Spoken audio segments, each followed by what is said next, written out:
जय जिनेन्द्र। भक्तांबर स्तोत्र के हिंदी अर्थ की श्रृंखला में इस वीडियो में हम श्लोक 27 और 28 का हिंदी अर्थ देखेंगे।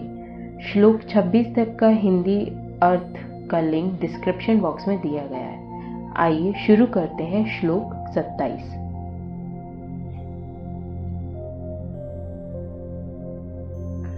श्लोक 27। को विस्मयोऽत्र यदि नाम गुणैर्शेषैः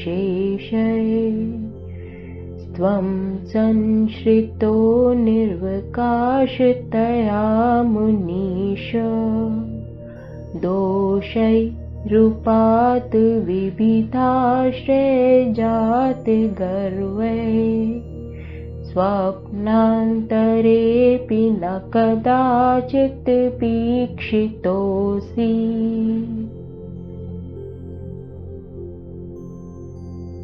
श्लोक 27 फर्स्ट टू लाइन्स हिंदी अर्थ। को विस्मयत् यदि नाम गुणैः शेषे।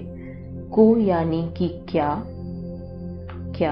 विस्मयोत्र इसका संधि विच्छेद होता है विस्मय प्लस अत्र, तो आश्चर्य। विस्मय यानी कि आश्चर्य और अत्र यानी इसमें, तो इसको पढ़ेंगे इसमें क्या आश्चर्य। ठीक, यदि नाम यानी हमें ऐसा लगता है। गुणैर शेषे, तो यहाँ पे जो आधा सा आया है वो यहाँ पे शेषहि के साथ आएगा इस तरीके से त्वम।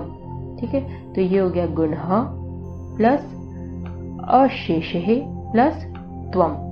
ठीक है, तो गुणः यानी कि गुणों से, अशेषे यानी कि शेष नहीं अर्थात पूर्ण या फिर कंप्लीट, त्वम आपका।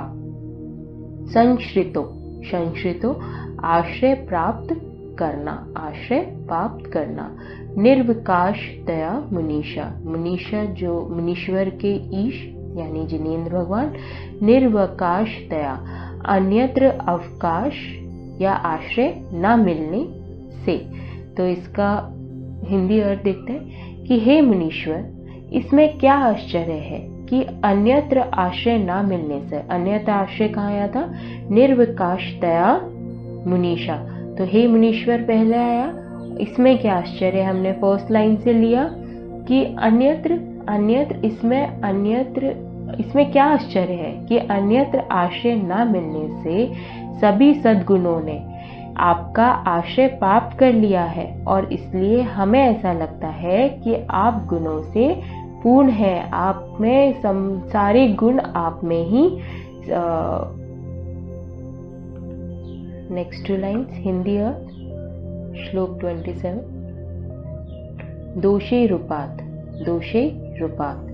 दोषे रूपात का संधि विच्छेद होगा दोष है प्लस उपात, दोषों से प्राप्त किया है।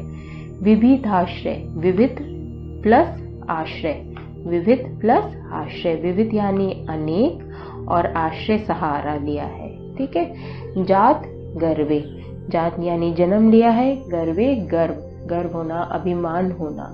स्वप्नांतरेपि न कदाचित पीक्षितो असि। स्वप्नांतरेपि साथ में देखते हैं, स्वप्नांतरे प्लस अपि। स्वप्नांतरे यानी स्वप्न अवस्था में और अपि यानी भी। कदाचित पीक्षितो असि, तो ये किस तरीके से संधित हुआ है? ये जो त आया है, त बनेगा द आध त, कदाचित यानी कि कभी। अपि हो गया भी, अपि यानी कि हो गया भी। फिर उसके बाद यहाँ पे जो ये बड़ी की मात्रा आई है वो यहाँ पे आई है इक्षितः, तो देखे गए हैं असि हो। ठीक है, कभी भी नहीं देखे गए हो। स्वप्न अवस्था में क्या कह रहे हैं कि समस्त दोषों को अनेक स्थानों समेत समस्त दोष जो है, समस्त दोष किसको, अब जब सारे गुण तो आपको मिल गए मुनीश्वर, तो जो सारे दोष हैं वो और जगह आश्रय ले लिया उन्होंने।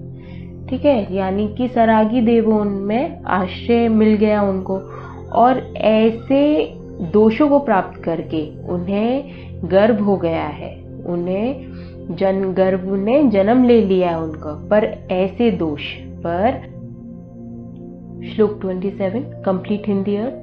हे मुनीश्वर, हमें ऐसा लगता है कि अन्यत्र आश्रय ना पा सकने के कारण सभी सद्गुणों ने आपका आश्रय ले लिया है तथा समस्त दोषों को अनेक स्थानों पर, अनेक स्थान क्या हो गए, सरागी देवों में आश्रय मिल जाने से उन्हें गर्व हो गया है। उन्हें लग रहा है कि यही सब कुछ है, उनको गुण के धारी हो गए वो, पर उनको सारे दोष हैं क्योंकि सद्गुण तो आपके पास हैं, तो उन्हें गर्व हो गया है। और ऐसे दोष कभी भी स्वप्न में भी आपके पास दिखाई नहीं दे सकते हैं। तो इसमें क्या आश्चर्य है? तात्पर्य यह है कि आप में केवल सद्गुण का निवास है, दोषों का नामो निशान भी नहीं है।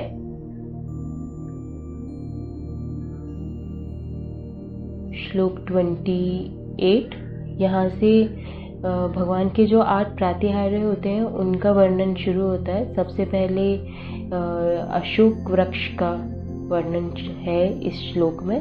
देखते हैं। उच्चै शोक तरु संश्रित मुन्मियुख मा भाति रूप ममिलम भवितो नितान्तम स्पष्टोल्लस किरणमस्तितमो वितानम बिंबम रवेरिव पयोधर पार्श्ववर्ती।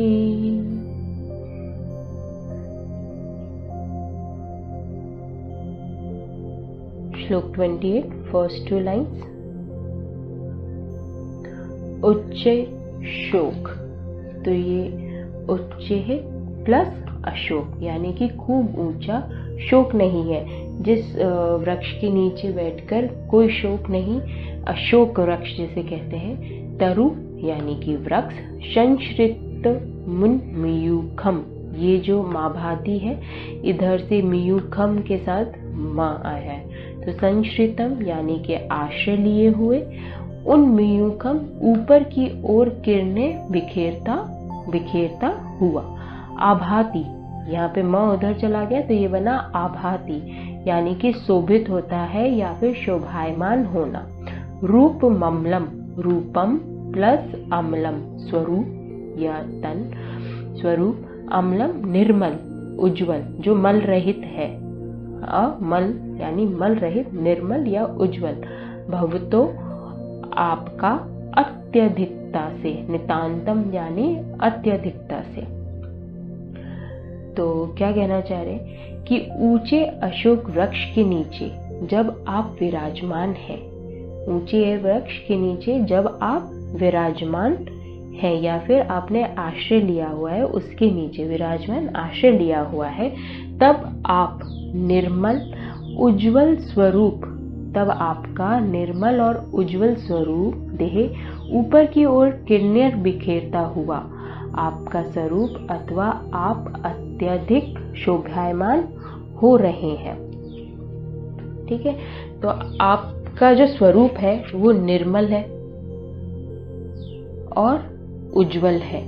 ठीक है, निर्मल जो उज्जवल स्वरूप है वो ऊपर की ओर किरणें बिखेर रहा है, और ऊपर की ओर किरणें बिखेरता हुआ जो अशोक वृक्ष के नीचे विराजमान आपका स्वरूप है वो अत्यधिक शोभायमान हो रहा है।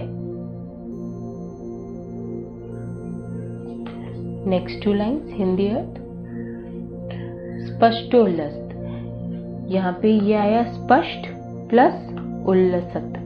स्पष्ट यानी कि जो प्रॉपर तरीके से चमकती दमकती हुई।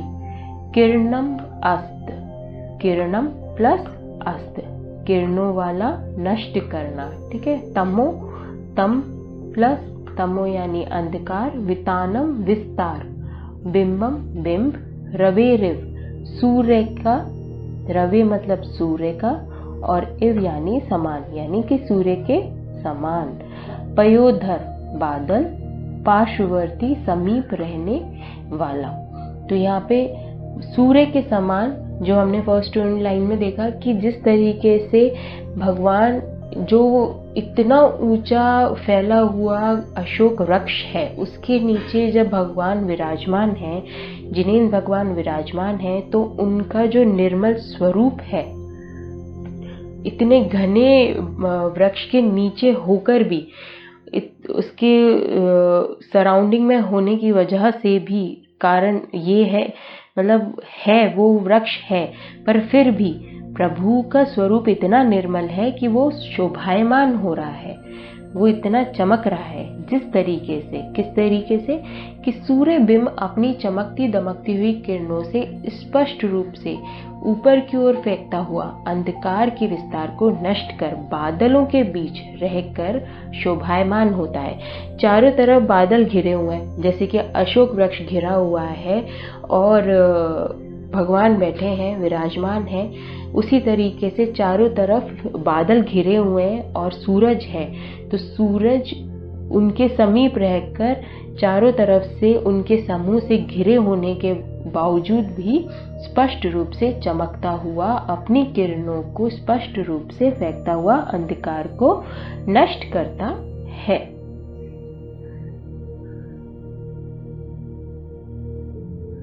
श्लोक 28 कंप्लीट हिंदी अर्थ।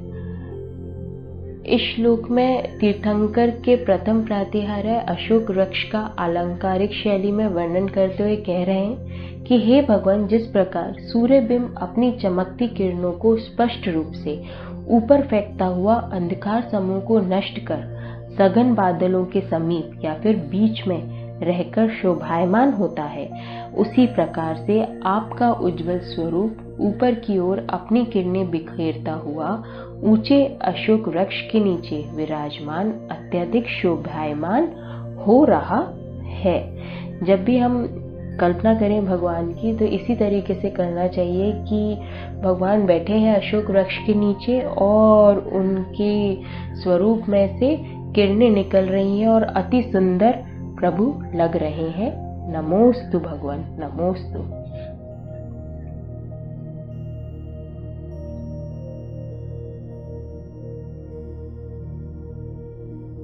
श्लोक 27 और 28 का हिंदी अर्थ समाप्त होता है। लेटेस्ट अपडेट पाने के लिए कृपया चैनल को लाइक और सब्सक्राइब करें। धन्यवाद। जय जिनेंद्र।